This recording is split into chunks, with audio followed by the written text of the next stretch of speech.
What is your take on Operation Sindoor? We will start with that, then we will delve into the local issues and which is in and around our country. Operation Sindoor will deal with the social and political issues, and in angle of that, in relation to that, we will deal about that. So, what is your take on Operation Sindoor, and you're one person who has some like critics, who is about a critic of what he should do many things together. So in your view, what is Operation Sindoor all about? And we will talk about, we'll deal about it and discuss, I mean, in detail. Operation Sindoor was a retaliation for whatever happened in Pahalgaon. 26 people were killed, and because of their identity, that is, they were Hindu, and their wives and kids were left out of it. And it was a messaging from their side that anybody who is not of our faith, or who comes in the way of our Gajwa Hind, or Pakistan's policy as per India. So we are going to not only eliminate them but send them a message as well how much we hate them. That was the core of it. And they have been doing it repeatedly for the last 75, 80 odd years since their existence. So when they did this, everybody started pushing our government that we need to do something immediately. But as we all know, these things, when military is involved, or you have to do some kind of surgical strike or airstrike, you need a lot of planning. It is not, our emotions can be knee-jerk that no, we need to crush them, wipe Pakistan off the map. But even for wiping Pakistan off the map, it is not that our troops are on standby, our jets are on standby, and they just need a go ahead that you go and bomb Pakistan. It is not like that. They have their own radars, they have their own advanced warning systems, airborne equipment. So they will detect it if you are going to do anything that is adventurous and unplanned. So India waited. India started planning for it, and they took out their, I think, 9 terror launch pads and killed around 130 plus terrorists. Among them were 14 members of Maulana Masood Azim. And even that, if you see from the perspective of just numbers, 26 and 130. And of course, those who did Palgao, they won't be spared either. Because destroying the terror launch pads and killing the terrorists who are already there and who we have knowledge about, it is easier part. Easier, not militarily, it is easier, but easier than finding those 4 individuals who carried out the attack. So just recently we heard that the guys responsible for 2006, 2008 and 2004 attacks on India, terror attacks, they were killed during Operation Sindhu time. Means it was a different operation, but unknown gunmen killed them. So those 4 terrorists are marked for life from our RNAW or from our military's perspective. But to destroy 130 of their terrorists and destroying their training centers, which will take them a while to build, because it is already a cash-strapped economy. They are not doing pretty well. And international community is also watching this, that you are claiming, Pakistan is claiming that we have an anti-terror policy and we are also a victim of terrorism. But the fact that you are giving them homes, you are harboring them, you are giving them military training, your military personnel and political people are attending their funeral, that means you are hand in gloves with them. So State-sponsored yeah. terrorism. So even with 130 plus terrorists killed and 9 of their huge terror bases and markers and masjids were destroyed, it was enough.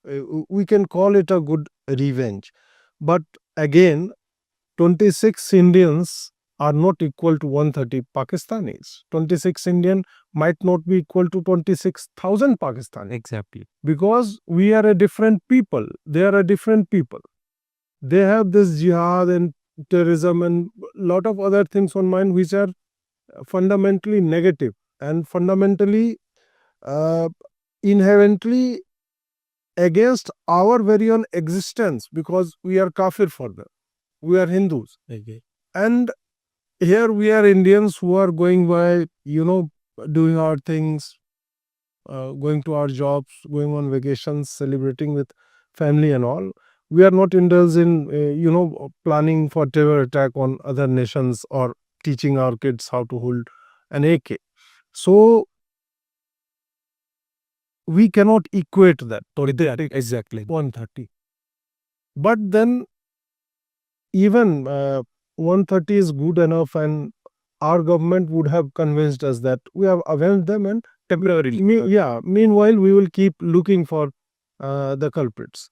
Our government told them that we are not going to, we haven't attacked your military bases.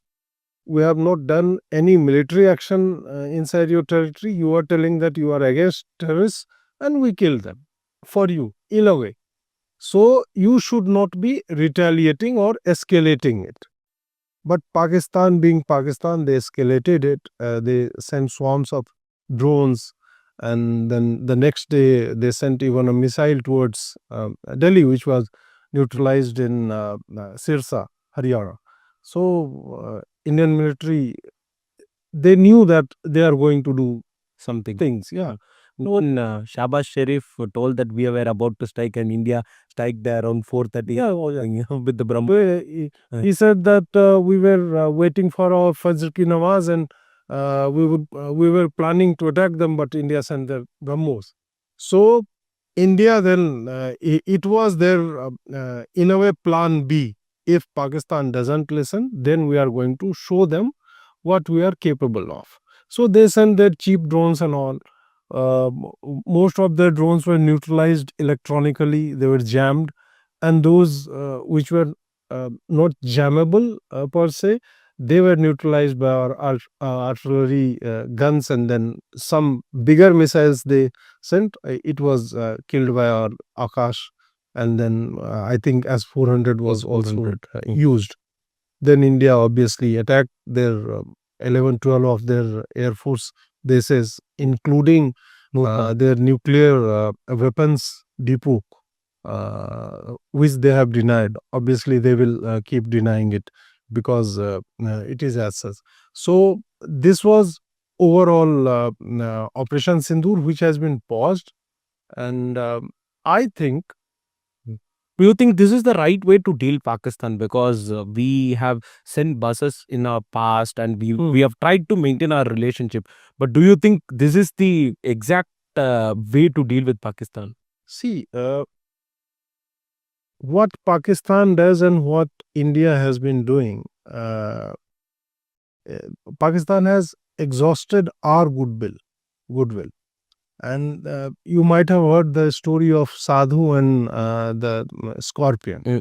Scorpion was, being washed away in floods and in the river. So this Sadhu took it in his hands to save its life. But scorpion, being scorpion, it bit him, and it jumped out. Then again he took it in his hand, and it happened 3-4 times. Then someone was watching him, one of his shishya or someone. So he said, "Why are you repeatedly saving its life?" He says, "Scorpion's swabhav, it's in his nature to bite. But I, being a sadhu, it's in my nature to save lives." Okay. So it is almost, you can say, you can apply this to India, because we are not driven by some stupid ideology of jihad that none else should exist on the face of the earth, and we should keep striving to either make them all Muslims, or if they deny, take taxes from them, or if they deny giving taxes, then we are going to kill them all. So it's their ideology, and it was the foundation of Pakistan. India's foundation is much more stronger. So India keeps on, means there is 1% of hope that it might be that it might just be their military or political class which is indulging in this kind of stupid stuff, and maybe people will see through them and realize the truth that they don't have wheat to eat or water to drink. uh, so we keep on giving them second chances. Here as well, I think, as far as I know and have read about military aspect of it, Pakistan wouldn't have survived 2 days of attack. Exactly. India would have crippled them. Our navy did not do anything. It was just on standby in Arabian Sea. Rajnath Singh just visited yesterday on INS Vikrant, and he told that you will get your chance to do the same. So, pausing emotionally, obviously, as Indians, we think we should kill them all and wipe them all. But there is 1% of chance that they are nuclear armed and they are irresponsible entities. They are terrorists in uniforms. So, India just, shies away to keep its own population safe. And we being Indians, uh, we might criticize our government that no, let 20 crore of us die, but wipe out Pakistan. It's very easy to say, but 20 crore is a huge population, and it is not that if that is the only choice, then I will die happily. Or Indians might face death like, let's say, Hiroshima or Nagasaki happened. You won't even realize that you are dead. You just die when nuclear strikes happen. So they might die, but those who will be going in bunkers, the leaders, they won't be able to answer themselves what they have achieved from this. So from that point of view, I think 1% chance of that stupid, irresponsible neighbor, we are letting them go. We are just telling them that we can destroy you. We know where you keep your arsenal. We can kill you at will. Whenever we want it. Yeah. And we have not even started. We have not even warmed up. We have not even rolled our sleeves. So I think we should take it.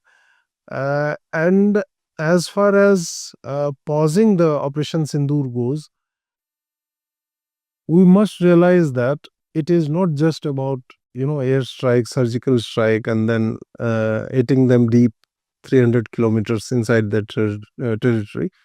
The next level will be something else. It might be Balochistan. So it might not be military aspect of Operation Sindoor. It might be very, very wide thing that that doesn't feature in our own imaginations. We have been, because Ajit Doval, I think he was telling that one misadventure by Pakistan in next time, and they will lose Balochistan. So it might be in the timeline. So it's a pause.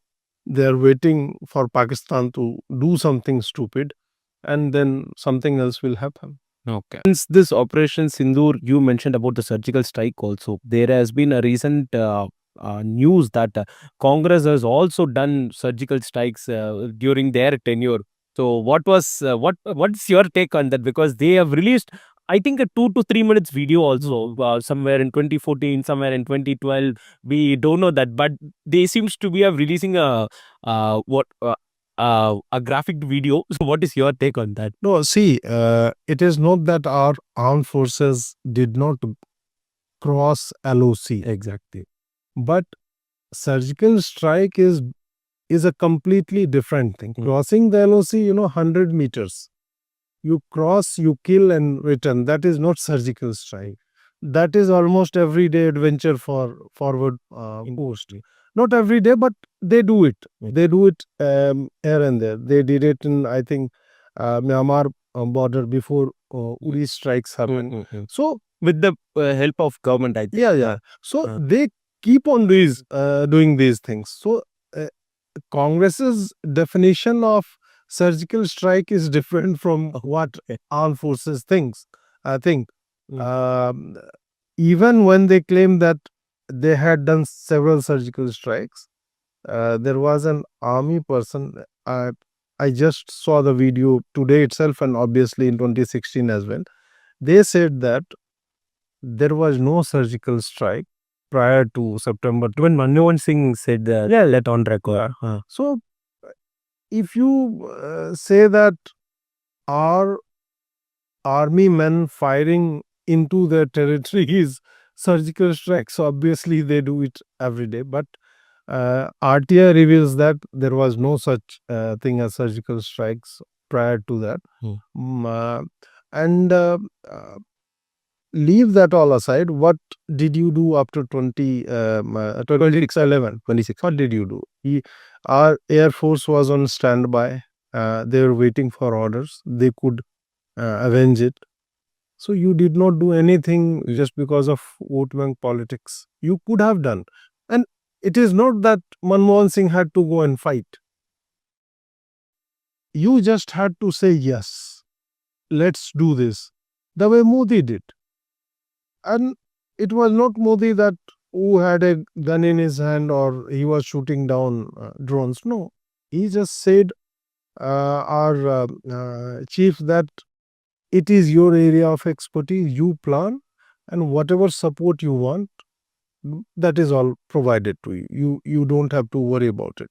So Rahul Gandhi means, despite saying that I am not politicizing it, he is very much doing politics over it, because he doesn't have to show anything on security aspect, neither internal nor external.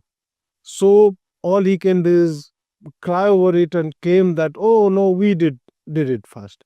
They are also pushing Indira Gandhi's 1971 war narrative, but they shy away from sharing the fact that 93,000 of our prisoners of war were just given away. Free That of. might be at least, I think, half of their army at that time. So you could have taken POK back in exchange. What about 54 of our officers, about whom India has not got any cruiser, whatever, till date? What happened to them? Are they alive or are they dead? They might be alive, because 25 years of age, and it's just 55 years. So 50 years. So 54 years. So they might be alive, 75 years of age, 80 years of age. They might be languishing in Rawalpindi jail or Karachi jail or Lahore jail or whatever. We don't have any idea about. We don't know. And neither the government is, means they were never serious about retrieving their information. Understood. I'll come back to that Indra part especially. What was the media's role, Ajitji? Because you were closely watching what is happening, but there has been some.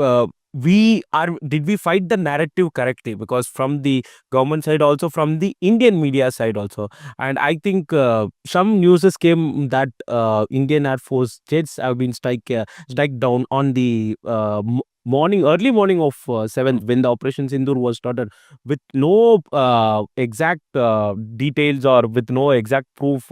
I think some of the media, even I think Rajdeep Sardesai would have quoted like this kind of things have happened.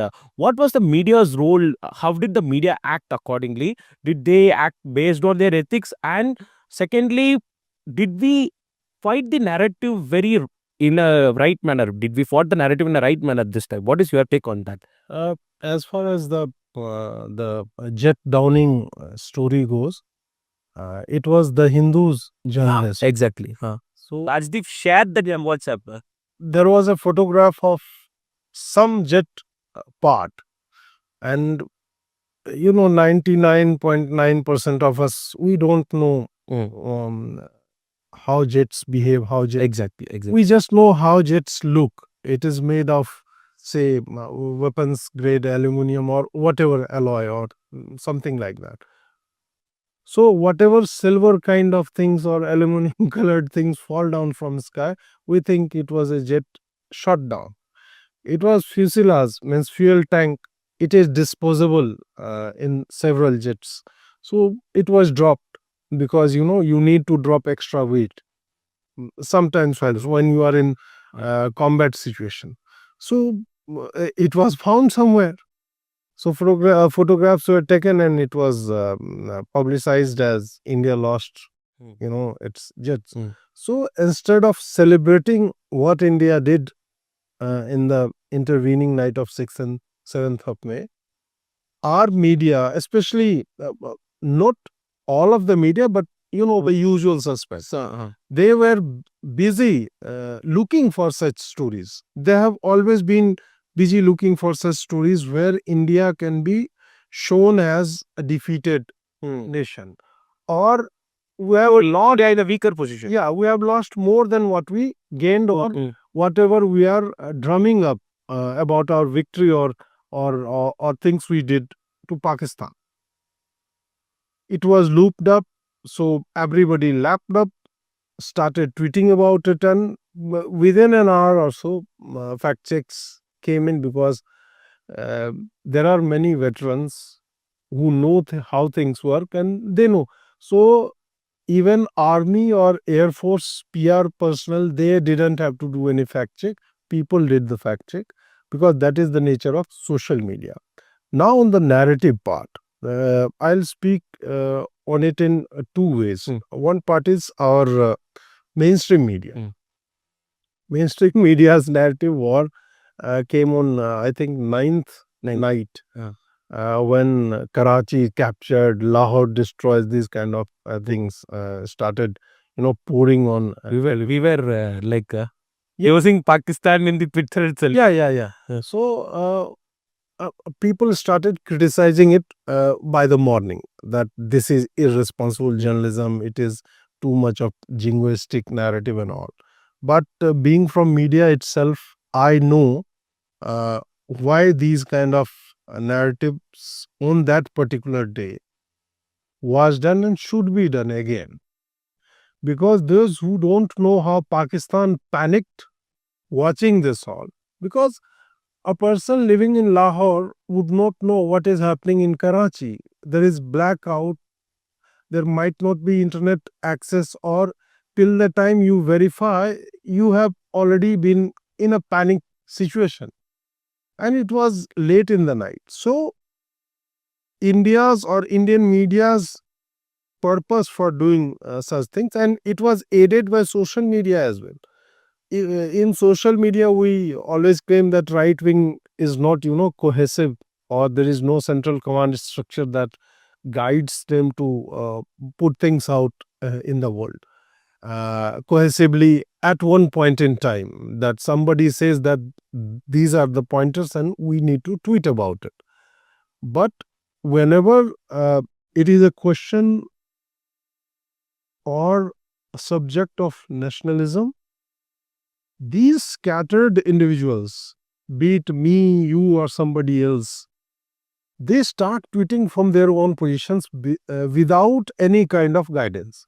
So that scattered but organic narrative, aided by mainstream media, and that is this Indian mainstream media on which Pakistan relies heavily for information. Be it Barkhadat in Kargil, be it NDTV and other channels, 4-day live broadcast of live operations in 26/11. I think IC 814 hijack, that hijack also.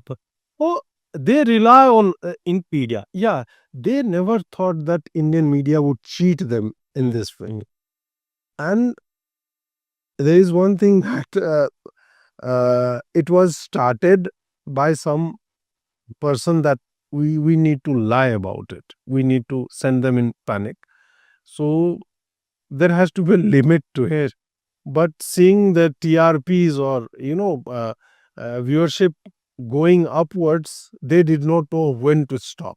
So from narrative point of view, it started well, but it went in a typical ridiculous Indian mainstream media way. So that you can argue upon, was it good or bad, but being from media and watching how social media narrative works, I am with Indian media on that particular topic. I can debate on the condition of Indian media, and I can, talk very much negative about it. But in this particular instance, I am with media. Whatever they did, the intended purpose was achieved, to send panic in Pakistan. So, and the second part of your question, uh, where are we on narrative war front? See, to Pakistan still celebrates yeah, yeah, after we bombing the rival air bases. yeah, yeah. Uh, So one thing is, their people believe in them because they are fed these kinds of information from multiple sources, be it TV, social media. Their general level officers are lying through the teeth. Their Navy chiefs or DGISP they are lying completely. They send their defense minister and other people on television to lie about it. So create a lie, tell it 1,000 times, and it becomes the truth. Joseph Goebbels, I think, said that. So they are relying on that. And in the international arena, Pakistan has nicely invested into their narrative war.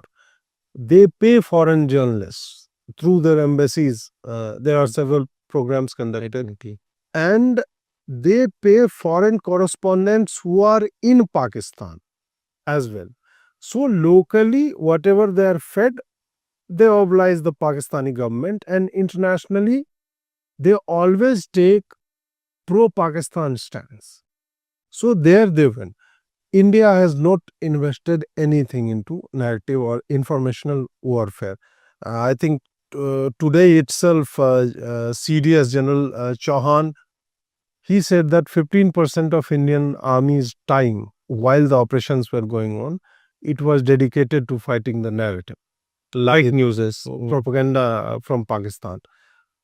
So you should not be saying that. There has to be a dedicated place, dedicated team of individuals who are well versed with these kind of warfare, cyber and narrative, and they should not only be defending or cutting through the propaganda, but also pushing their own propaganda on that side of the border or in the internet. So this is a complete and utter failure from our side, and the worst part is we are not waking up from it. We are too shy about saying no, no, no, no, how can we lie about it?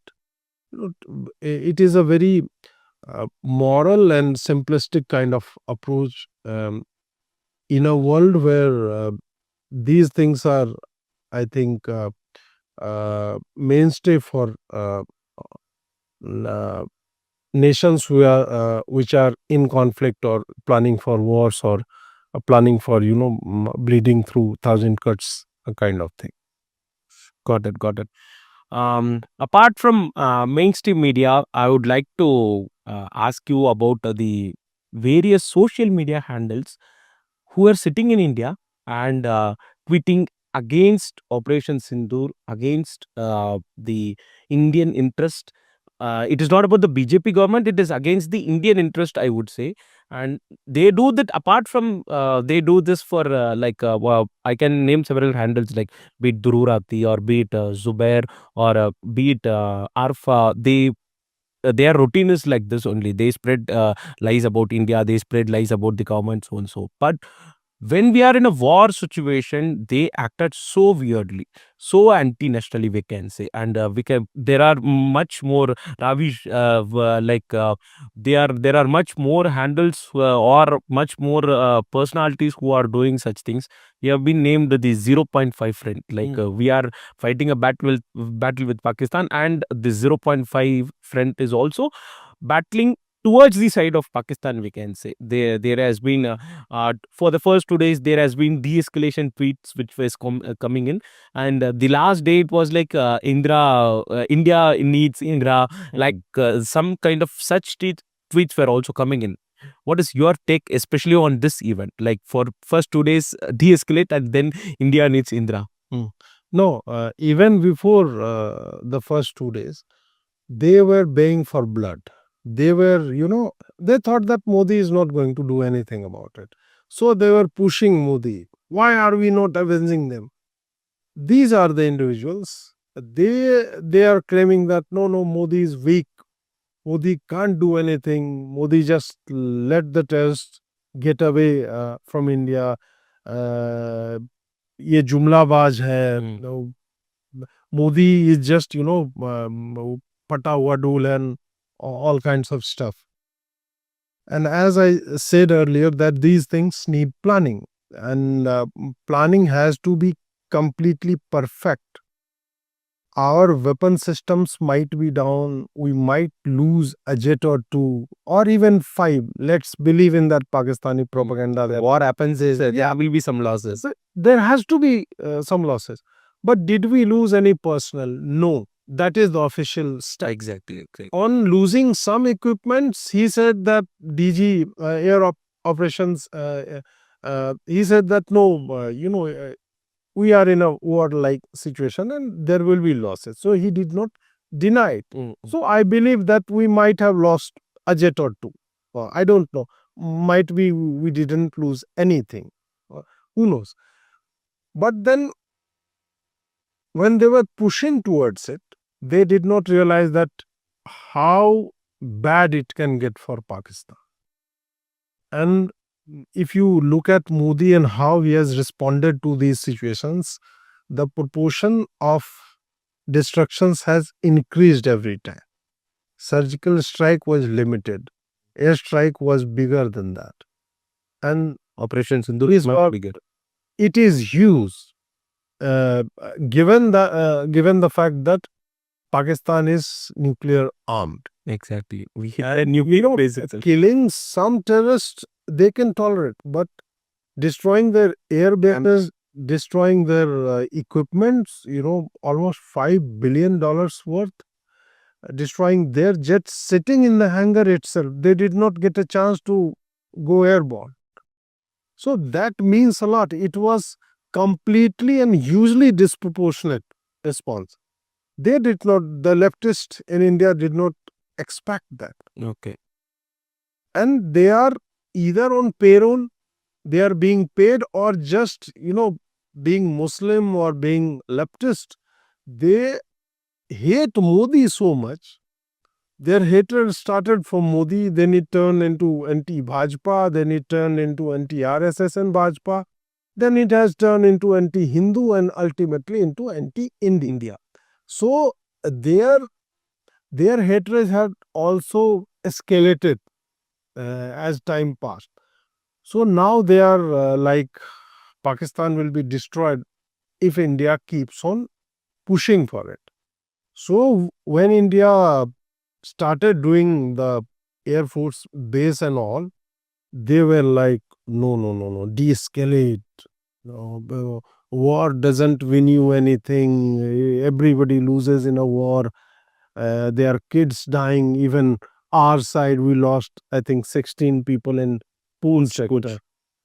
So we did lose our individuals. So they started crying for it.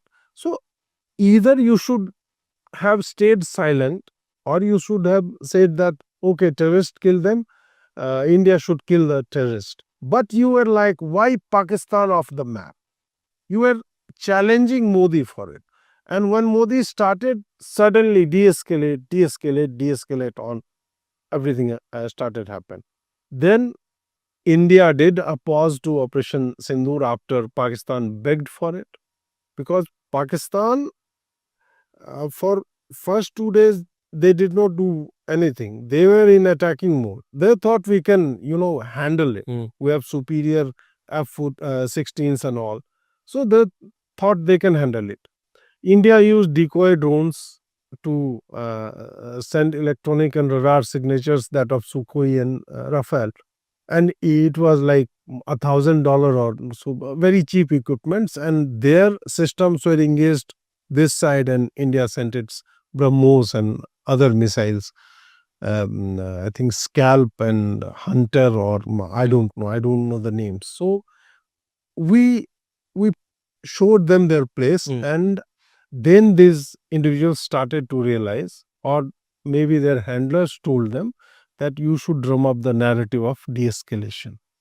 So you should talk about de-escalation, and our DGMO will call India.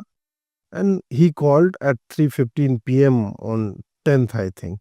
And they threw the white towel that we need to de-escalate and we need truce. And it was achieved. The truce was achieved, and Operation Sindoor was paused. And suddenly their tone was, oh, everybody is not Indira Gandhi, and उसके लिए दम होना चाहिए, and she divided Pakistan in two parts. So uh, I- I'm not going to say they exposed themselves, because they are already exposed. So a naked person cannot go more naked. Okay. So it's like that. Yeah. Understood.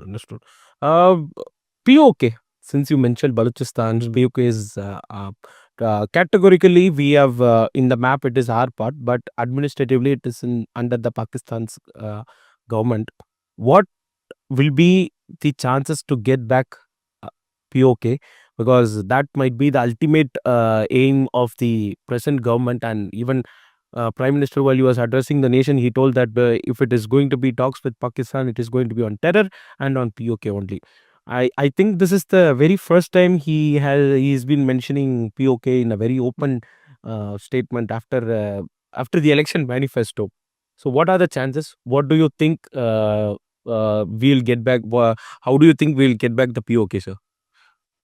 I think means it's it has more to do with geopolitics, which is not my subject, but just I'll tell you my feelings about it. Uh, I think it won't be taken militarily. Not that India cannot do that. India can do it any given day. But I think Pakistan will be forced to cede it. India will create a situation for them diplomatically or by backdoor negotiations. Maybe India will make them bend their knees, and they might say, you can do, one or two strikes here and there, so that it might look like that you put up a fight about it, but you should give it away. You should give it away. So this is the way I think it can be done. Or maybe next misadventure from Pakistan, and India might, even in Operation Sindoor, Indians did not cross the border. Our weapons did, our missiles, that crossed the border and achieved the desired result. But if we have to take the territory back, you have to put boots on the ground. So that is a completely a different kind of situation. To do that, see, Indus Water Treaty is going to play a very, very big role into it. So India might negotiate it, that okay, we will give you water, but you give us something back.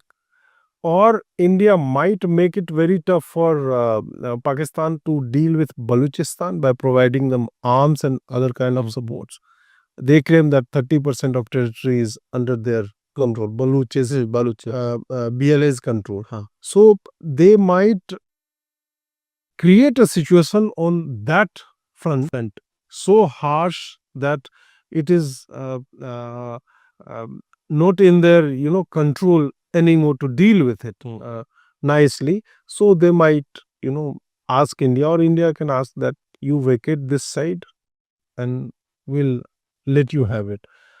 There are some things which are not said or spoken out in the open, but if Prime Minister is claiming this, if Defense Minister is claiming this, and it is not an off-the-cuff remark that you are just speaking and out of Josh, he spoke POK bhi le lenge. No, he was reading from a prepared speech. So that means those words were written purposefully. That means there has to be a planning behind it. So when Prime Minister or Defense Minister speaks about it repeatedly, that means something is cooking. Not today, not tomorrow, not this year, but within 5-10 years, I think that will be doable. Got it. We'll talk about other topics as well. Before that, Jyoti Malhotra case and being part of an Indian community, and she travels often to Pakistan. She promotes Pakistan in a soft power manner because I think that was her agenda, and she was actually paid for. And there are many YouTubers who are arrested for speaking. For spying for Pakistan, actually, we can say. What is the way forward for all these things? Because this we don't know what is the big picture in Jyoti Malhotra's case. Some even say there is a big picture apart from this, and she was closely moving with the Pakistan embassy in Delhi, and she's frequent traveler to Pakistan, and she also traveled to Pahalgam in that instance.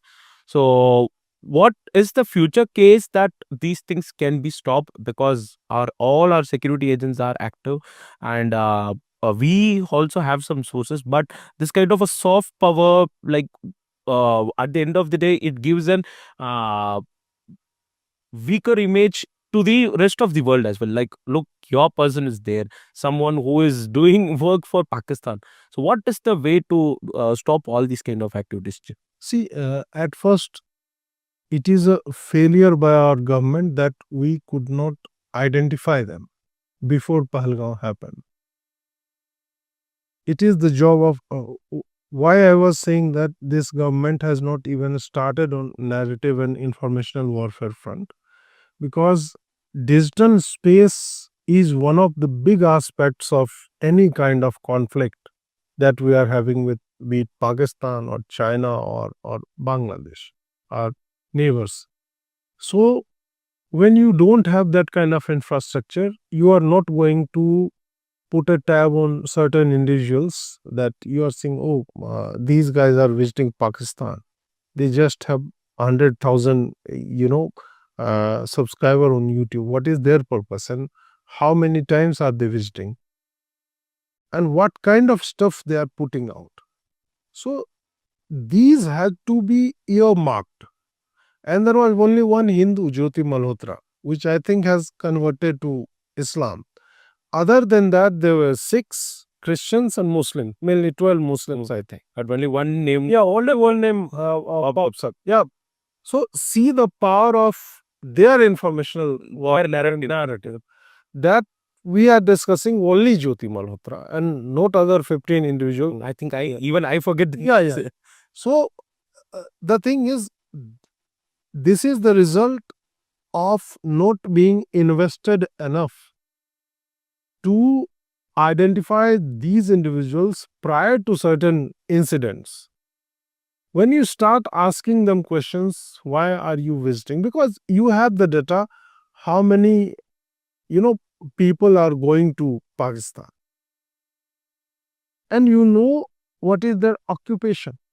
If it is a journalist, you should be more, hawkish. That what the hell is a journalist doing in Pakistan? Is it for journalism or is it for personal purposes? And she's putting out everything in public. She is putting out that, oh, Hindus are very safe. I am in a Hindu temple and Pakistanis are very lovely people. And she was seen in some, I think, border areas. Border areas and all. And in some French or Czech individuals' vlog, not in her own camera frame, means when she put out the video. Understood, understood. Yeah, yeah, got it. So Got it. she was seen in others' video that at least 6-7 Pakistani army personnel were surrounding her. So who gives Army protection. an Indian this kind of security? And an Indian who is negligible. If you go at the status she commands as as a YouTuber.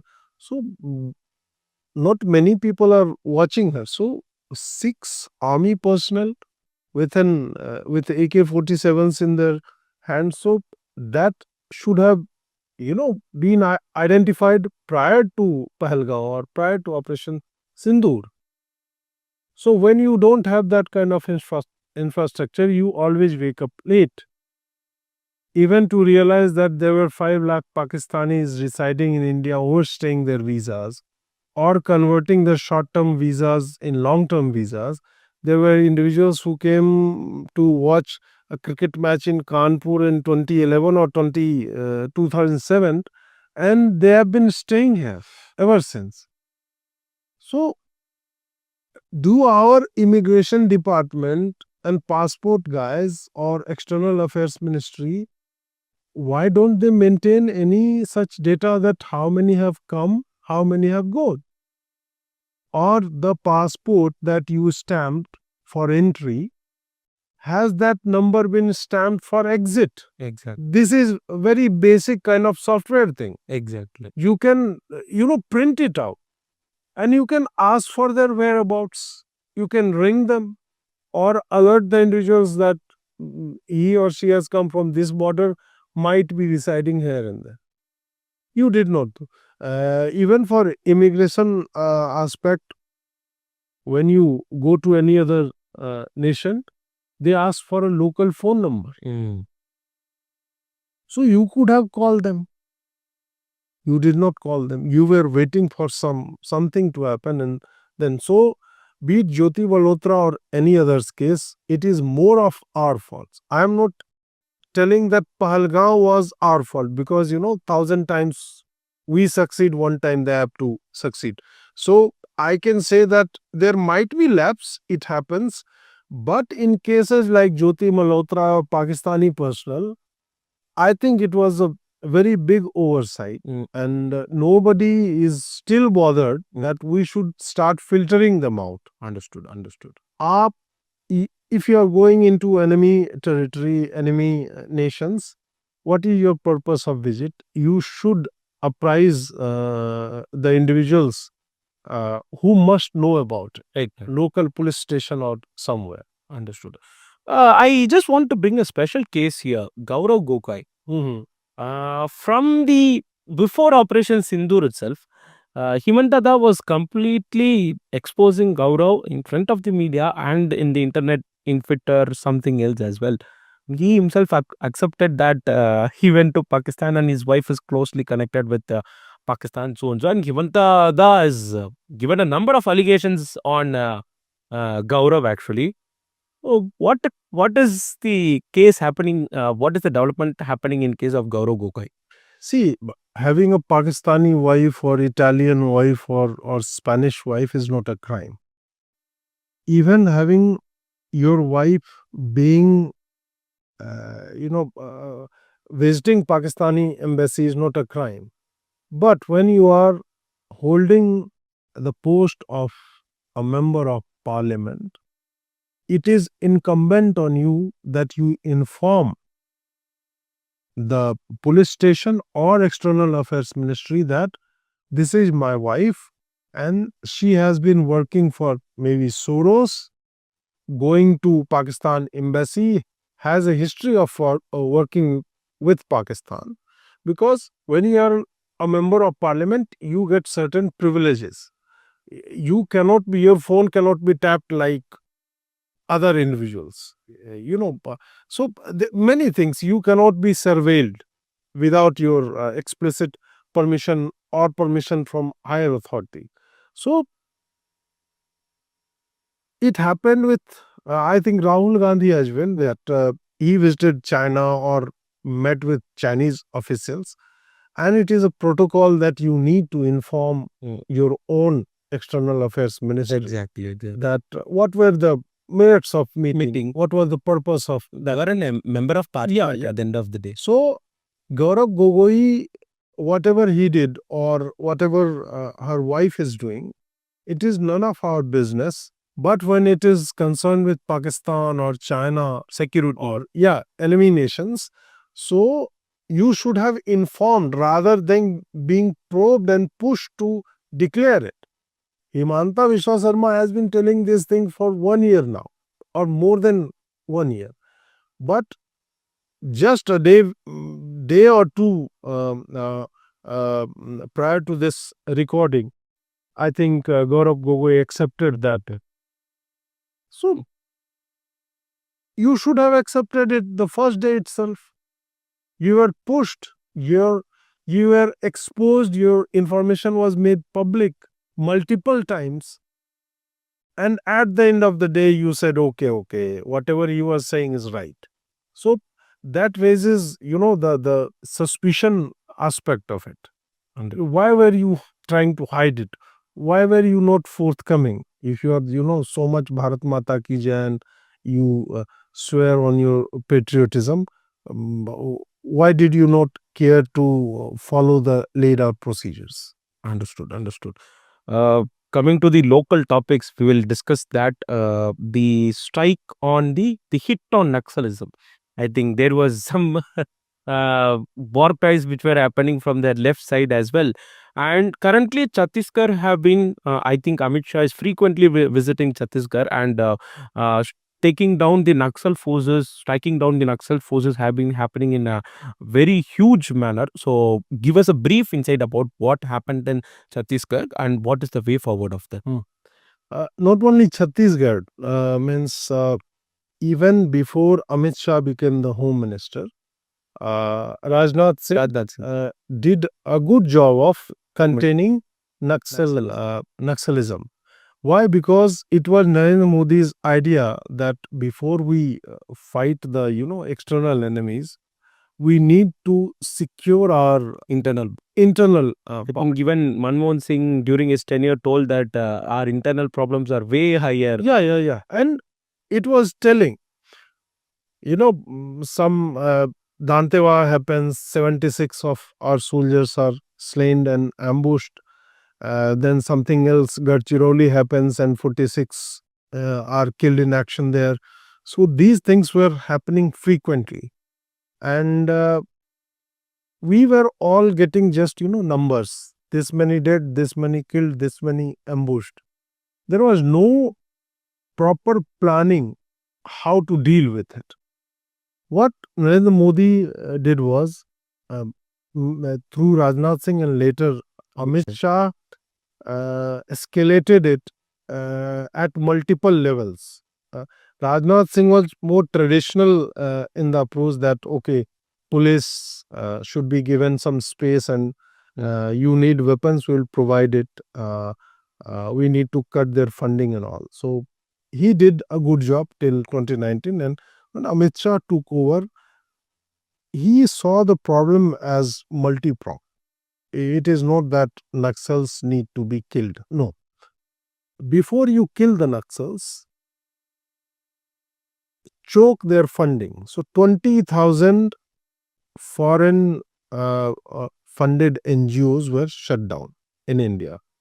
So in a staggered way, 5,000 this year, and they kept on finding out and they kept on shutting them down. So a huge chunk of their funds, which were used to buy weapons, be it through Nepal border or somewhere, so it was stopped. Then he modernized the information gathering mechanism, intelligence gathering. You send drones, you use your satellites to give you the movement pattern of the Naxals. You equip your police and other personnel of gathering on ground intelligence. you give them phones or recording devices or something. It was not, it used to be very, very, very conventional. And there was always a chance of getting caught. If you have some, maybe say spy or khavri or mukbir, whatever you want to call it. So it is a very, very difficult job to do. So gathering intelligence, gathering chatter, communications, monitoring, cracking their encryption and all. So our police forces were equipped with better intelligence gathering mechanisms, be it physical devices or satellite support or drone support or state support. Then forward bases, outposts were created. Means number was increased multiple times. So every small region had someone protecting them. It was not as if Naxals have been given a free hand that you can roam around. Oh, this is the Naxal infested area and it is a no-go zone for us. No, police and the paramilitary forces, CAPF and CRPF, they were engaging. Then Amit Shah took special interest. He started visiting those places. Okay. And DG level officers, they started camping there. Okay. It was not as a phone kar diya, okay, we need to do this and that, this is the plan. No. He has to be involved because Amit Shah himself is involved. So that, gives the morale of the troops who are on ground, who are actually executing these orders. They see that my senior is camping here. He does not need to go. He needs to guide me and give me the confidence that, okay, I am here. You are given free movement. Whatever you need to do, we are going to support you. So he did that. Modernizing the police force, working as a link between center and state governments. So these things were the multiple aspects of killing one problem, Naxals. When that started happening, the funding choke, so they were more reliant on collecting, extortion, other thing. So extortions happen, you call some thekedar, contract a guy that, okay, you need to provide me this much. So he say, I won't give it to you. Then you say, I'll kill you. How will you kill me? I'm roaming with protection. So Amit Shah ensured that even to build a road, the contractor doesn't need to pay to Naxals. So roads started coming, mobile towers started happening, development started reaching in a very, at a very good pace. At the same time, combing operations were going on. Naxals were being eliminated. So they tried everything that you should lay down your arms, but they did not listen. So government has taken this ruthless approach of killing them. Because Sam Dam Dandme. Okay. We tried everything. Peace talks. Yeah. No, we tried it, we did to a very, very long time. And still engaging with, because we know who are hardcore militants and who are the guys who have been burdened with militancy. So the ministry or the police, because they take the help of some DRG. DRG is the old Naxals who have laid down their house. So they know how things work. So these guys who are at district level, who were earlier, former Naxals, they know that this guy is not a hardcore guy. He has been pushed into. So he can be saved. So you negotiate with them, you talk to them that you surrender. They surrender. Other guys are, no, I will die fighting for commune, then you die. So they are being killed ruthlessly and mercilessly, and now they are begging for peace because they have, I think, 2 to 3 districts in their hold completely and 16, I think, partially. So there will be a day that okay. I never thought that I will see a day when Bastar will be Naxal free. Okay. Yeah. And Bastar is Naxal free, which is a great news. And this news just passed off the radar. Nobody even discussed it because we expect so much from our government that, oh, our government, एक जिला क्या मुक्त करवाया, we need, Naxal Mukt Bharat and all. Got it. Uh, Coming from south, I just don't want to divide the region actually. We rarely hear about these things like Naxalism because Tamil Nadu, we had issues in past, but then it was changed actually. But it was very new to hear these kinds of news, especially. What is the ways of funding for the Naxalism? Ji? Because we know where the terrorists get their fund from, like where it is getting funded, and what are the ways actually. But when it comes to Naxalism, what are the ways of funding? Where it is actually where are they actually getting their funds from? No, now it is not where are they getting funds from. It was where were they getting Where were funds they? from. It is in past now. Because the first process or first, stair at which the Naxal problem was being tackled, that was the funding itself. So mostly they were being funded through facades of the NGOs, non-governmental organizations, and they'll say, "Oh, we are working for Adivasis. We are creating schools. We are Christian missionary things, and we are cleaning the ponds, and we are conserving the forest and all." Every uh, every such NGO had a very, very, nice aura about it. They were waxing eloquent about, oh, we are saving these guys and we are building futures for generations and all. But in the hindsight, nothing as such was happening because in India there is no mechanism, to audit these NGOs. Ki actually you got the funds and did you do these things? No.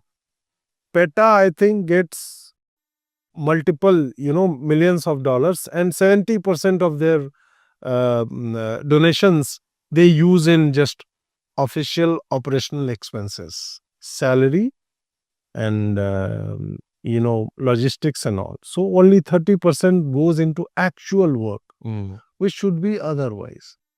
So similarly, these NGOs were, taking money, and these NGOs were like level 4.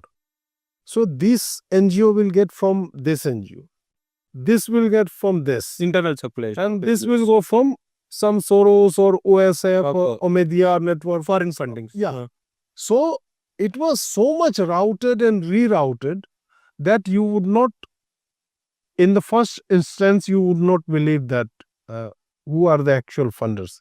You have to go and dig through balance sheets, which I think the likes of the Hawkeye and other guys, Vijay, Gajira and all, they have been doing these things. And now we realize the scale of the money and the scale that was being invested in these stupid things.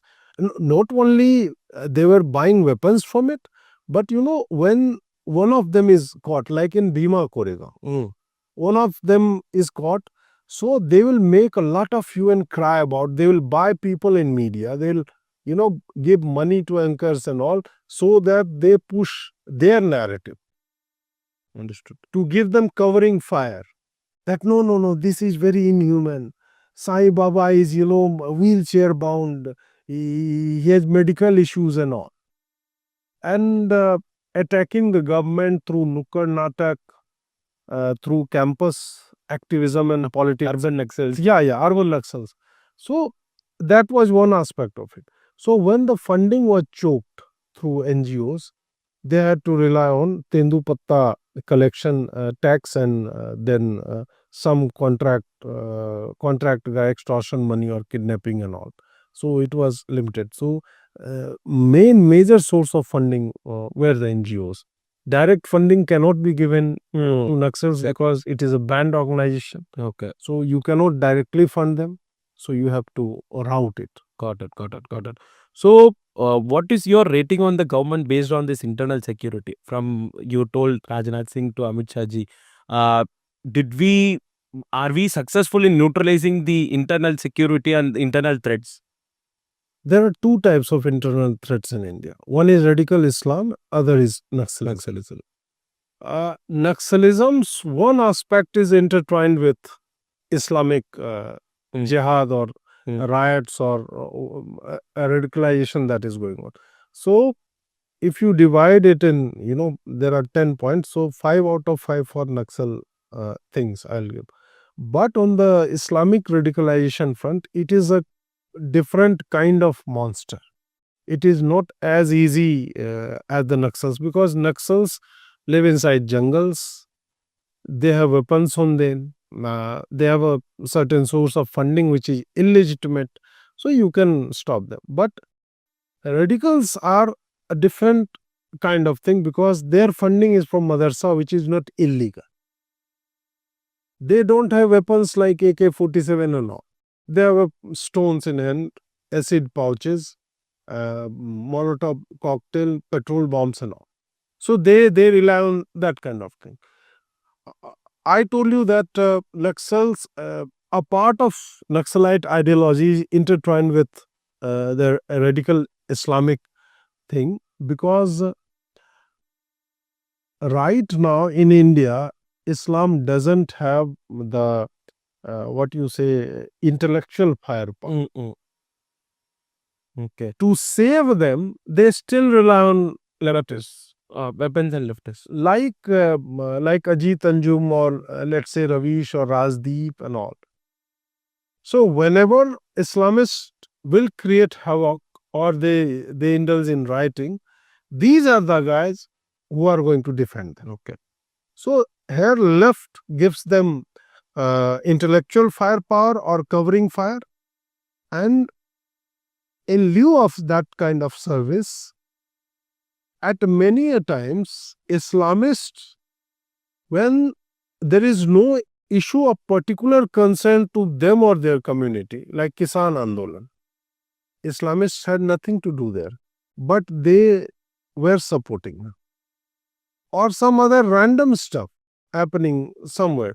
So they will come into their support, because it is anti-Modi. Something is happening anti-Modi. So it is a symbiotic relationship between intellectual Naxalism or urban Naxals and the Islamists. So they are going in a way. So if I have to give them a rating, I will give them 7 out of Okay. 10. Still we have to be more strict in Yeah. radical. Yeah. And again, containing radical Islam is not a very easy task. Exactly. You cannot, go on combing operations, because this community behaved completely differently. They don't have any respect for law and order. Just recently, I think a Noida cop was killed by Islamists. He had given to pick up some guy from, he was a criminal, and the community came and, he was shot down in his head. So this is the kind of community that they have to face. So you cannot deal with them the way you dealt with. But again, one issue has been settled. Now the Home Ministry or the Home Minister can focus on radical Islam. Okay. They can, Since Naxalism is taken down. they have to take another kind of approach. Are the madrasas getting funds from somewhere else? How can we control the madrasas? What kind of education they are imparting? Can we monitor them? These are the things. Ask their, leaders of their community. Show them the reality of their community and show them that you will be picked up. You will meet your fate. There are various ways to deal with it. Not always, there are moral ways to kill people. There are immoral and illegal ways. There are unknown gunmen. If they can, if they can operate on foreign soil, why can't they operate in India? Understood. It is very, very easy to get caught in, USA or so. It is very difficult for them to do a job there. It is very easy to do a job here. So again, Sam Dam Dandavide, Bhai Vinu Ho in a Preeti, this kind of approach has to be taken, that you confront them, you show them that this is your future, and then you can. Understood. Since you talk about the radical extremism or radical Islamism, we'll touch Bengal a little bit. What happened in Murshidabad, especially on behalf of the Waqf Amendment Bill, there has been protest, and Hindus have been continuously killed, mobbed, lynched in various parts of Bengal. We can say whenever there is an election, there has been protest, and whenever there is an issue, Hindus have been mobbed. What is the what is happening in Bengal, and why this kind of situation is pushed towards an religion over there? It is happening for a very long time, or now it is happening, or it is happening for a very long time. We didn't notice it for all these kinds of years. What is your take on that, sir? No, we did notice it for like last 7-8 years. We knew that Islam is radical Islam is spreading at a very high pace. We did know that Malda is one of the epicenters or hubs for illegal Bangladeshis. We knew it all. And Murshidabad is, if you rate it at rate it among the kinds of violence or among the kinds of incidents of Islamic violence that took place in Bengal, Murshidabad doesn't come anywhere close to even top 10. So there has been political violence, which we all of us know that TMC guys are killing RSS guys or BJP guys. Even their guys are being killed. TMC guys are Hindu also being killed. So this has been happening. Political vendetta, political killings has been taking place. But riots and bombings, local made bombs, this has been signature of extremism that is brewing inside Bengal for a very long time. Murshidabad, then you have Bardhaman, then you have Dhulagarh, then you have Kolkata, South Chobis Pargana, and there are many districts which are infested with these kinds of small scale riots. Radical Islam in Bengal has become like Bhasmasur for Mamata Banerjee. She nurtured it. She's out of it. Yeah, because if 30% of Muslims are with you, you are never going to lose. Because Hindus will never be united. And even for 40% of Hindus to come together, you will have to do a lot of convincing. And BJP has repeatedly failed to do that. Why? Because, at the end of the day, they are being killed. So, I or somebody on television or other people, we can, keep on talking about all day that, oh, BJP is not doing enough. They are not able to convince the Hindu guys in Bengal that you should vote for us. So, it is the BJP guys who are on the ground facing the wrath of TMC guys or the criminals. Many times when I or you are not in that particular situation, we can never know the gravity of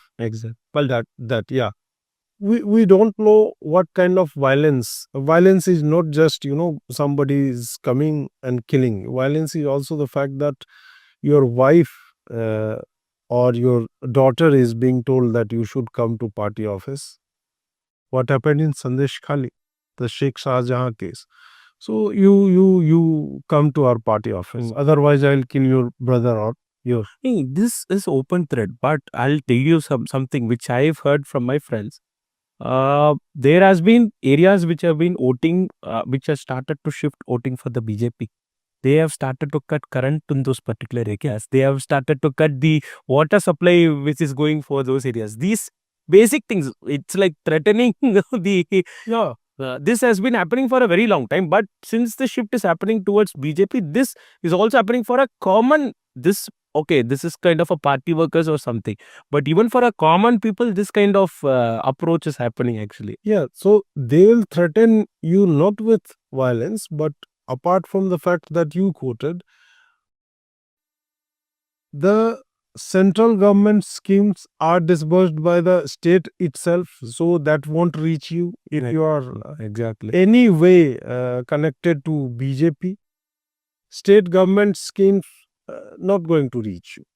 It is only so because I have interacted with individuals in 2021 prior to that elections, and people were like, TMC guys get everything, and we had just said that you join TMC and you will get it. So they were after the cyclone Amphan, there was this whole village, it was destroyed, and they did not get anything if they are not from TMC. So I have heard the story. So these things are, connected. It is not just about being inside the voting booth and forcing somebody to vote for you. This is also, this has been happening, and we have video evidence of that as well. And individuals recount the horrors that even when CRPF is sitting outside, there are guys who are monitoring you, who you are voting for, and you are marked. You will be dragged, you will be thrashed, you will be killed, and your home will be burnt. One of the local journalists, Amit Mali, I constantly talk to him about whatever is happening in Bengal. He was with me on a podcast, and he said that normally the poor guys have this mud houses or thatch roof and all. There was one guy who voted for BJP. He has cement and brick and mortar, typical kind of structure, which they could not destroy by bare hands or lathis and all. They got a bloody JCB, Okay. bulldozer, Okay. to destroy that house. So they go on this. Just for voting. Yeah. Just for voting. So means the genie is out of the bottle. It is not in your control now, and it won't be in your control because 30% of Islam, 30% of the population, if it is Islam, then it is game over. It is like now or never. You cannot now just so Mamata Banerjee has, I think, given up. And unless 50% of Hindus Wake up. go out and vote, taking it on their lives that we are doing this to save ourselves and our generations' future. Will the revolution happen in Bengal? See, it is a 30-year cycle in Bengal. But in social media days, you can say that Maybe can 50. be reduced to 15 years. Okay. Because even last time, there were reports, everybody was being, pushed, everybody was being made aware of things that are happening, and we know, we as outsiders know what is happening. So the people who are living Bengal, they are also aware of it. So our realization or our speaking on these issues give them the courage to come out and vote against Mamata. But nothing, nothing much happened there. There are three kinds of voters in Bengal. One is a pro-Mamata, that is 30% of the population, the Muslims. Then another 30% or 40% is the hardcore Bengali.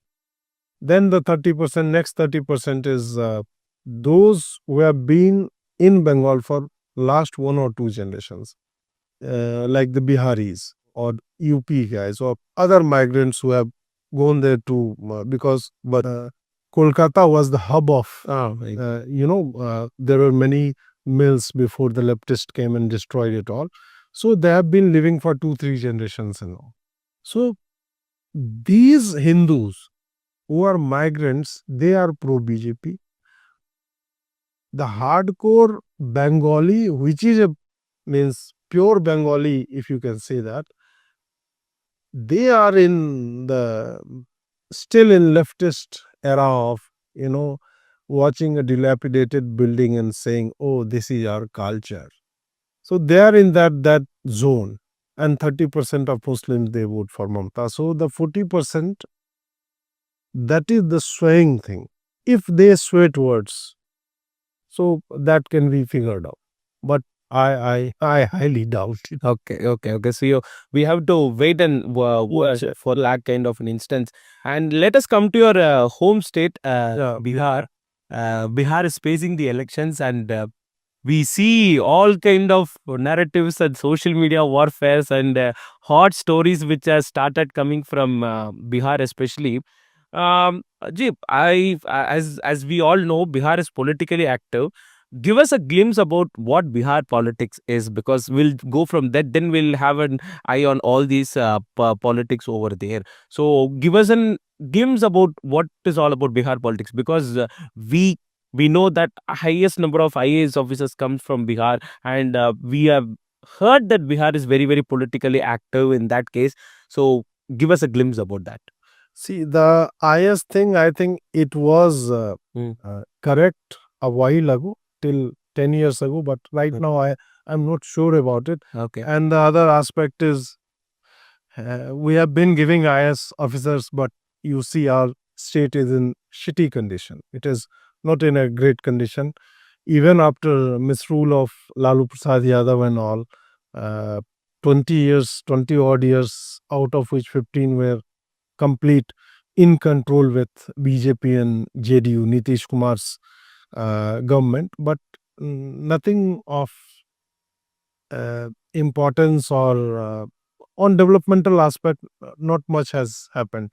Whatever development we are watching in Bihar, that is all due to Narendra Modi or NHAI, which is building roads. No big industries are being set up there. Um, although Bihar was the hub of big industries. Jharkhand took it all. No, even after Jharkhand, After the breakup. yeah, even beyond that, my own district, Begusarayi, Barauni. Barauni has thermal power station, which is a heavy industry. Barauni has refinery, which is a heavy industry. Barauni has fertilizer factory, which is a heavy industry. Apart from that, there were 200 small scale factories building like, nails, the iron nails or locks and torches and other stuff. So it was an industrial hub. And till 60s or 70s, I think Bihar was one of the top 5 GDP contributing states, the top 5 states of India. Everybody aspired to go to Bihar and work, because when Jharkhand was with Bihar, so most number of industrial towns in India were concentrated in Bihar. Dalmia Nagar, Tata Nagar, Jamshedpur, Bokaro, Dhanbad, you name it, and there are huge industries in there. So everybody wanted to go there. So it was developing at a good pace. Then Congress government happened. Congress was the ruling party. Then Lalu Prasad Yadav comes. Then a wave of communism also comes to Bihar. And then things got so bad that even a small school being, restructured or refurbished, we started counting it as development. But even if you do something, we were in so bad state that doing anything was doing good to state. So Nitish Kumar, in first 5 years of his rule, 2005 to 10, I think, he did a good job. But after that, he slept over his own glory. 5 years, Sushasan Babu and all these things happen. So to give you a glimpse of, means at present, what Bihar politics is all about. So there are 3 major parties. Rajat, that is Rashtriya Janata Dal, Lalu Prasad Yadav or Tejaswi's party. Then you have Bhajpa, and then you have Nitish's JDU. These are the 3 major parties, and out of these 3, the 2, whenever they are in Gathbandhan, or alliance, they are going to make the government. It is as simple mathematics as that. Because all of the three get, Chunk of 30%, 40%, 45%, this kind of, seats, 30, 20, 40 kind of thing. So it is evenly distributed, so any two can form the government arithmetically. And that's why you see sometimes Nitish ji is with Rajad and sometimes he's with BJP. Now coming back to, you asked about PK. PK will be a factor, but he won't be a decisive factor. See, for everybody says that Arvind Kejriwal, threw Congress out of politics from Delhi. Delhi is not as complex as Bihar. Delhi is very small. Delhi is a glorified municipality. That's it. It has a labor partner. yeah. So it is more homogeneous. It has so much of coverage. The issues of Delhi are completely different. Exactly. Bihar is altogether another tiger to take. So you cannot say that a new party can gain grounds there. Okay. Even though they have been known to the people. Yeah. See, so again somebody will say that Punjab is a big state. Aam Aadmi Party ruled there, means they won 4/5 of the majority seats. So see, in Punjab, Congress was the dominant party. Congress completely destroyed its leadership, and in Delhi and in Punjab, Congress gave the state on platter to Arvind Kejriwal. So, comparing Kejriwal's performance to PK, that he is also leading a revolution and all, no. PK is doing everything that any party does in Bihar. Basic things. He is having this chadar on his shoulders, topi on his head, iftar party and all, and Musalmano ko ye de denge. So he is doing nothing apart from the fact that hum Bihar ko badal denge or shiksha kranti and all.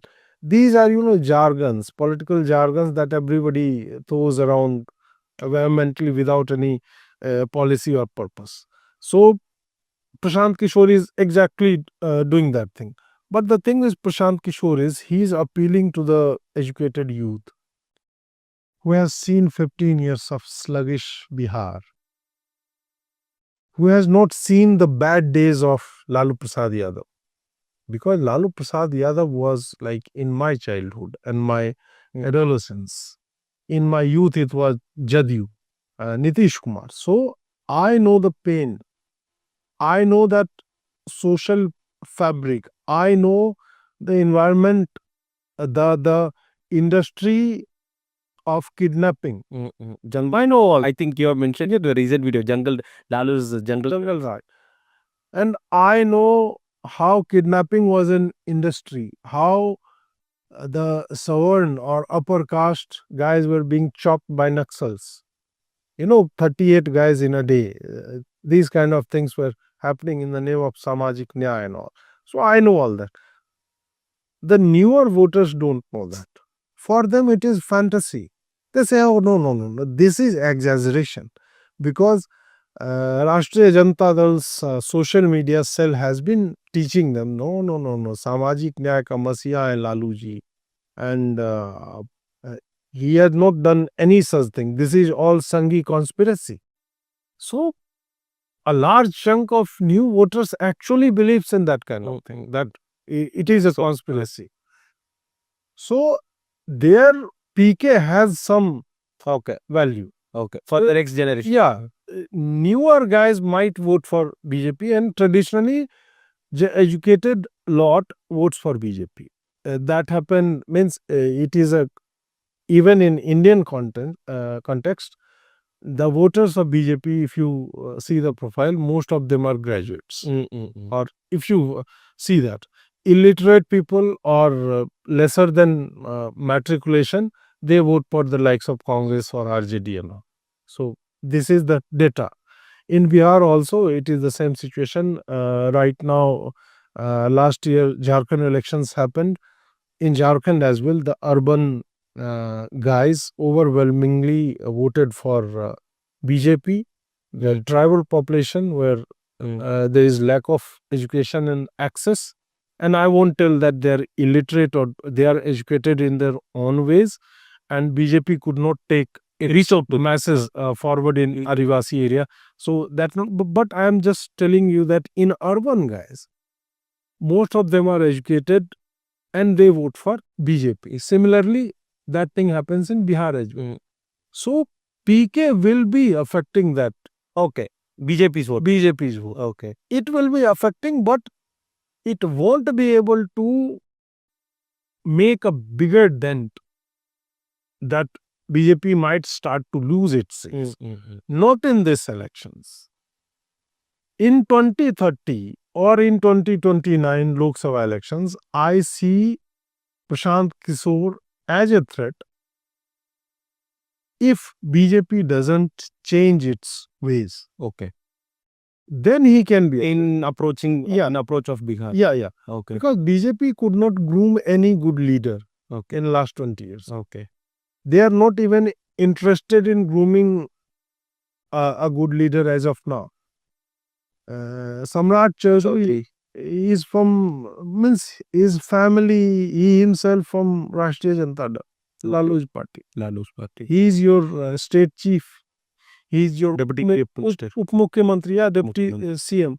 So you don't have your own guys. The other guy, Vijay Sinha, he's not great either.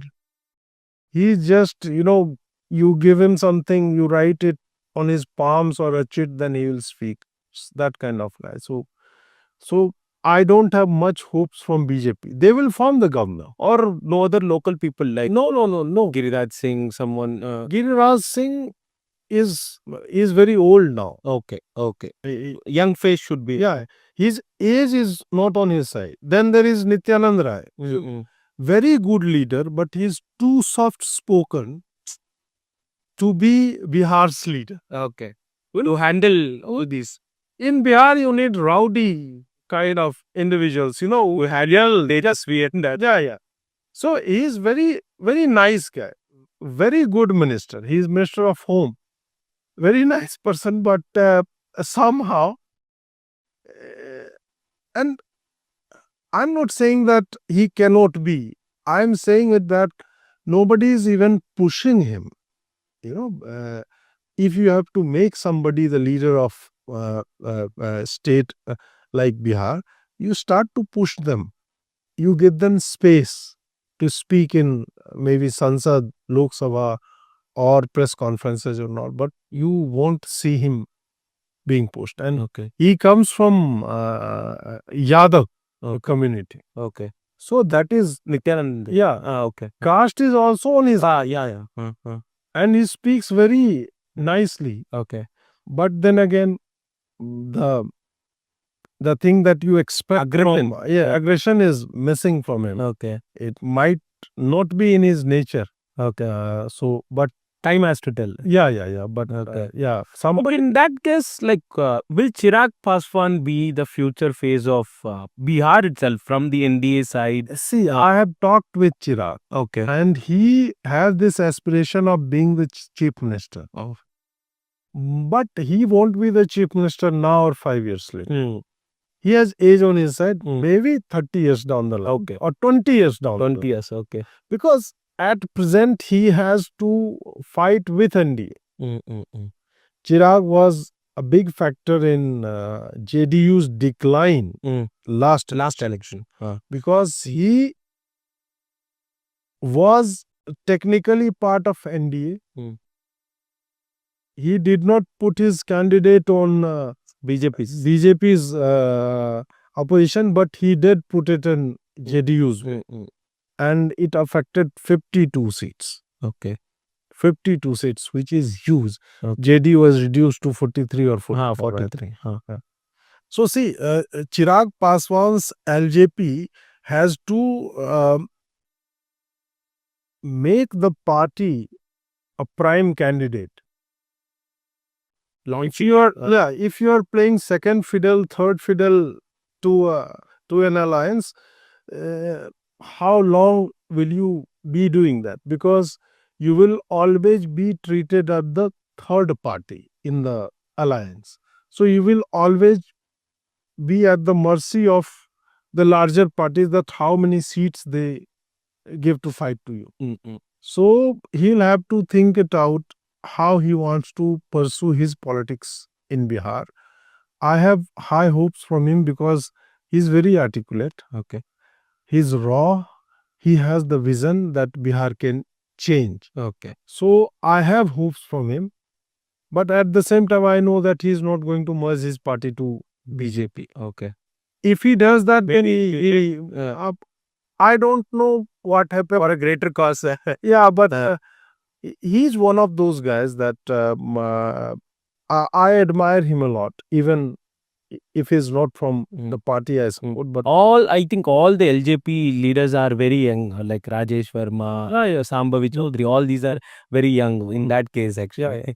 Okay. So, yes, coming to a point, what is the people mindset about the election? I mentioned the word and you also agree to it. They are politically active.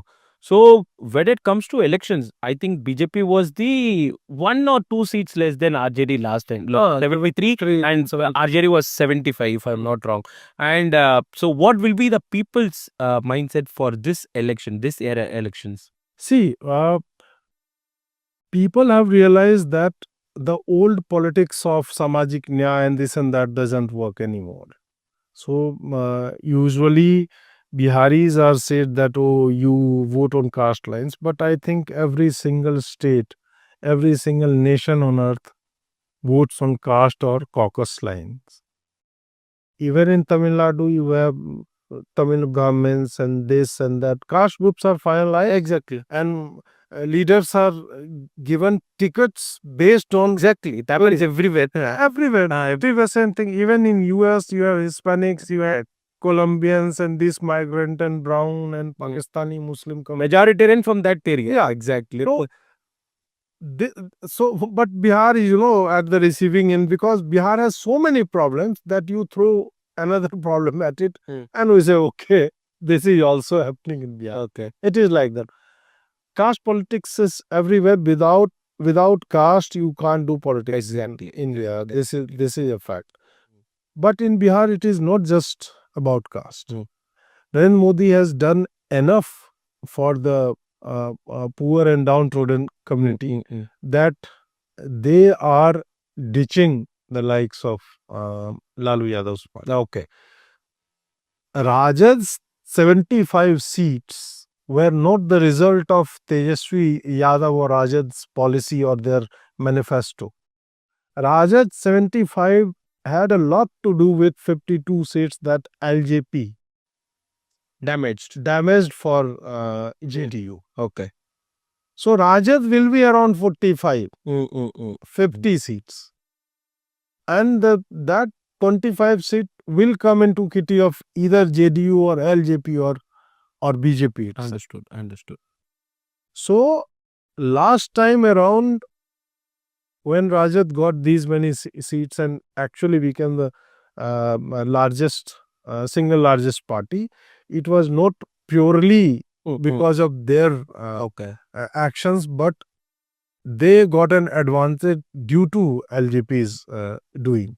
So what I see this year, that BJP will be the single largest party.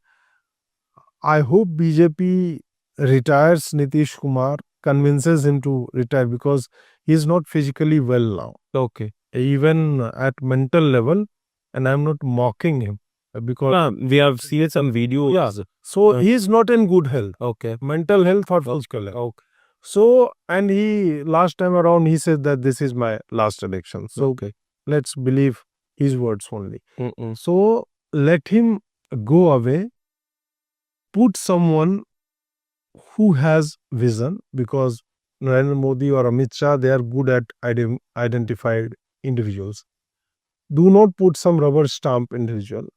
who doesn't have any kind of vision, because rubber stamp people can work in, let's say, if you are you put them in Delhi or Maharashtra or developed states like Haryana. These are the places, not that right now whosoever is leading these are rubber stamp. I'm just telling you, if a state has a developmental model or mindset, it will develop. The pace of development can be slow or fast based on what kind of individual is leading these states. But for a state like Bihar, you actually need people with vision, because for Bihar, you need to start from scratch. These are well made places, these are good places. Bihar is not good. Okay. Bihar needs someone who can think out of the box. Bihar is the cradle of, Sikhism, Jainism, Buddhism, and Hinduism. Means Hindus, most of the things emerged from uh, the bhumi of Bihar. Many civilizations flourished. Many Kingdom. Patliputra has been the glorious capital of golden era of Gupta. Nalanda educational capital. Yeah, Nalanda, and then Maurya Empire, and every single big empire had the capital at Patliputra. So we are that kind of place. So tourism is a huge aspect where Bihar can earn everything just from tourism. Daya. Bodh Gaya. Everybody has to go, every Hindu who dies has to go for Pindadan to Gaya or Kashi. Mostly Gaya. Daya. So, and I have seen people from Tamil Nadu, from Karnataka, from Kerala, Hindus go. If somebody is coming from that village, he will do the Pindadan of many people from his clan, not only his own grandfather, or because it is very tough for someone to come from Tamil Nadu all the way to Gaya and do that. So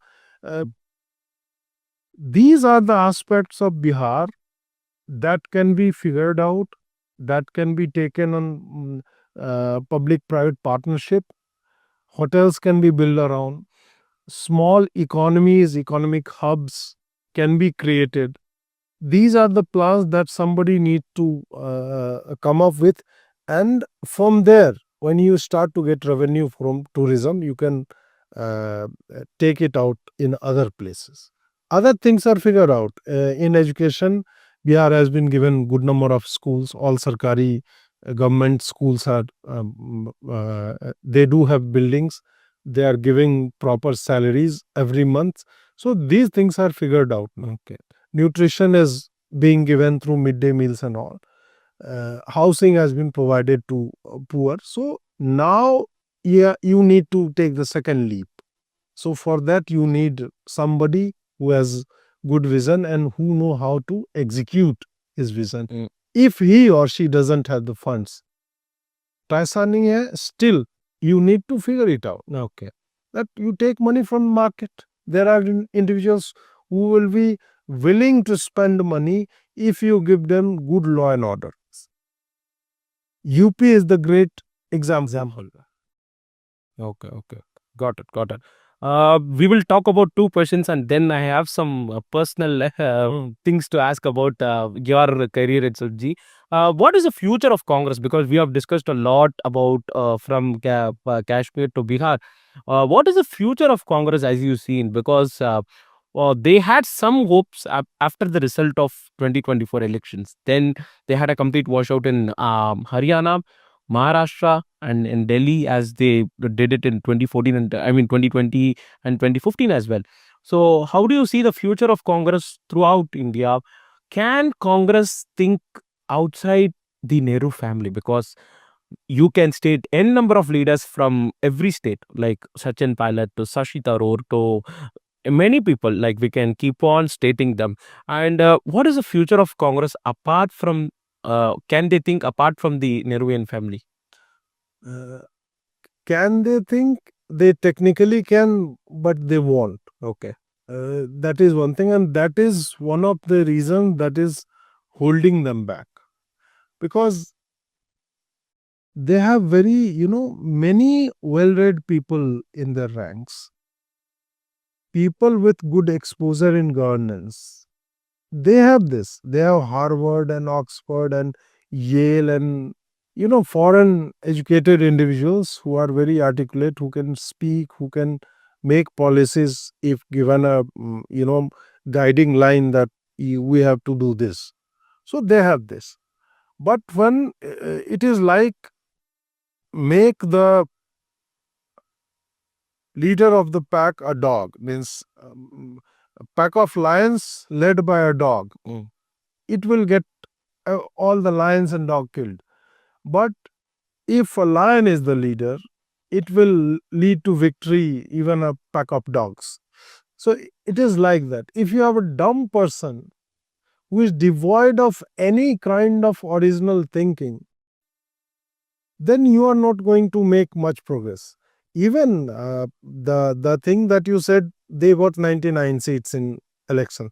99 seats in elections was not the handiwork of Congress party or the visionary leadership of Rahul Gandhi. No, It is Maharashtra and UP. mistakes made by the BJP. Yeah, BJP lost big time in these states because of their bad distribution of tickets. And they could not counter fake news properly. The Exactly. spirit of Congress handle spread the edited video of Amit Shah saying that he is going to remove Arakshan and he is going to change the constitution. Pamphlets and guarantee cards were being distributed in Uttar Pradesh that Rahul Gandhi has signed this and you will get $8,500 per month when he becomes the prime minister. And how is it that possible that when these pamphlets and guarantee cards were being distributed in Uttar Pradesh, none of your cadre could realize it? None of your Panna Pramukh and, local BJP guy could identify it? Somebody bought them over, or they were disillusioned with their party or leadership, or the guy who was contesting did not take enough care of these individuals that they need to be fed. They need to be given some money so that they bring individuals from houses to voting booths. So it was lack of BJP's fight that Congress won. Congress did not win on its own arsenal. So we need to realize that.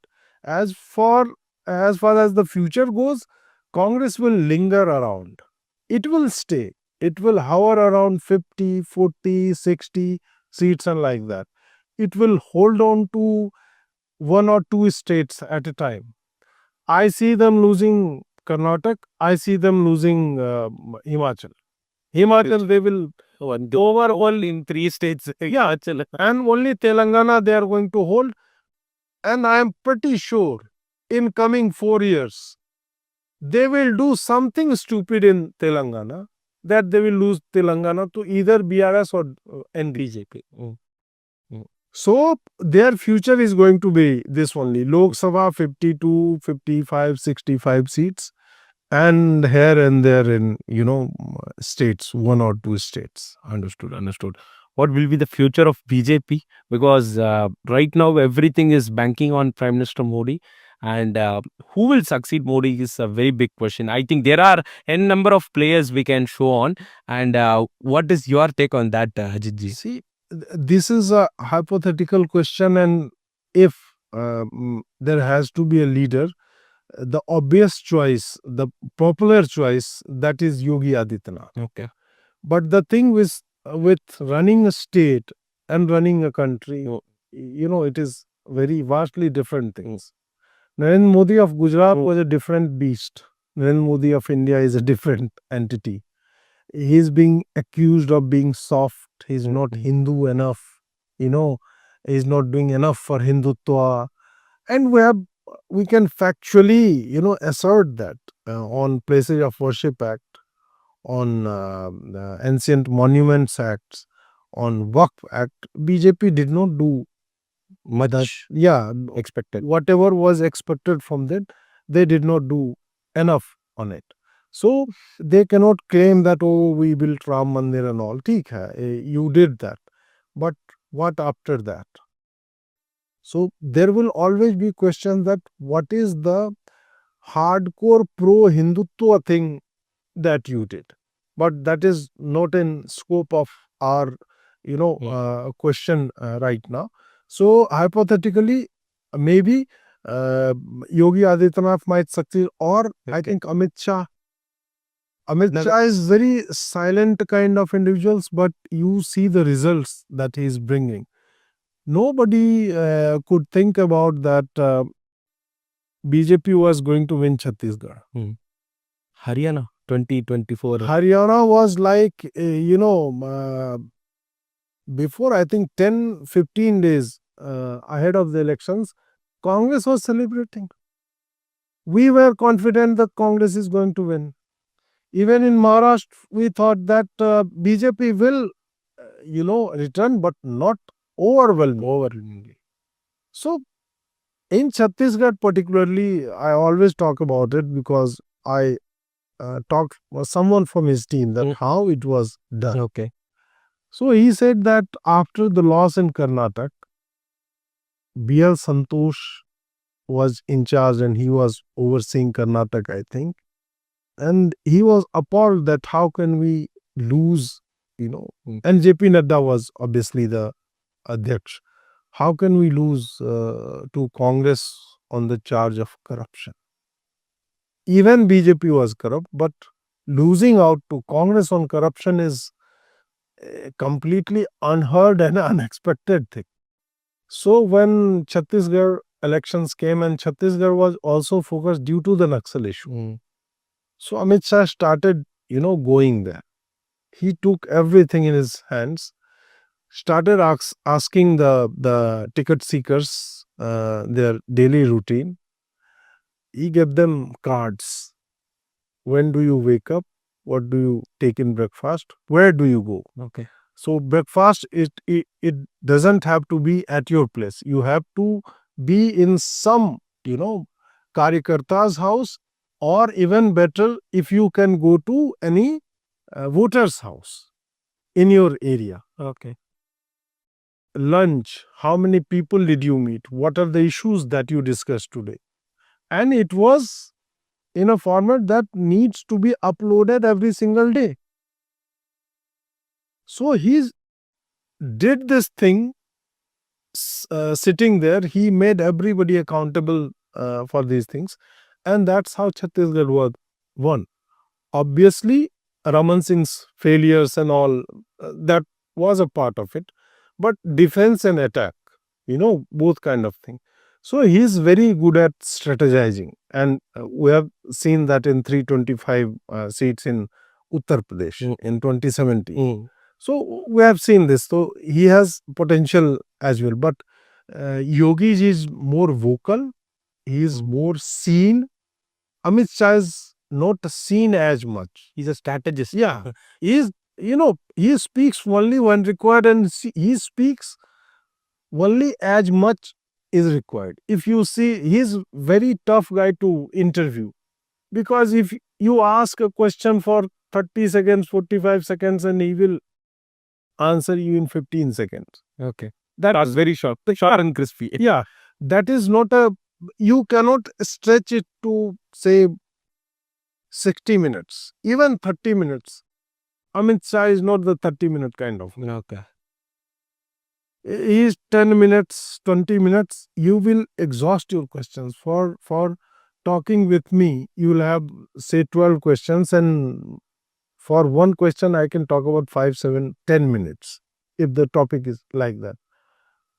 But if you prepare 20 questions for Amit Shah, he will end it in at most 30 minutes. So he speaks very less. Whereas Yogi Adityanath, he is the gift of gab. He speaks very eloquently. He is very aggressive. He speaks the language that we want to hear. Okay. So that makes him the populist choice. But again, he doesn't have his own core team that works on his image, what he should speak, what kind of individuals should be in and around him.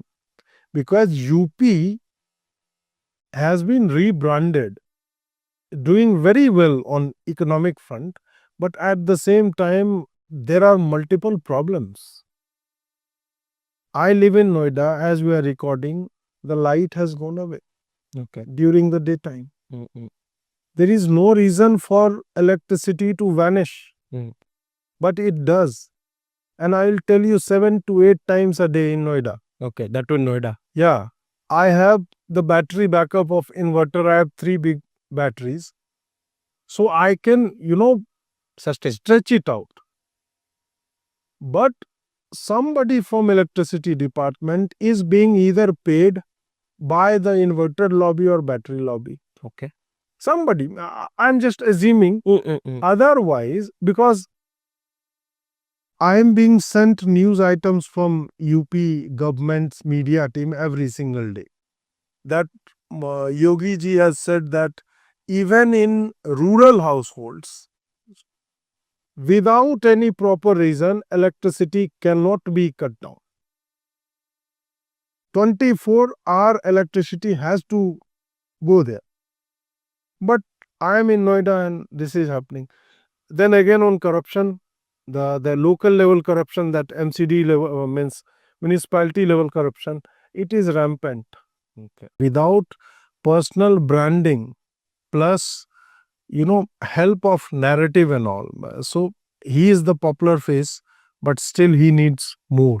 He needs more support from outside as well. Understood. Devendra Fadnavis, Himanta Biswa Sharma, they have any?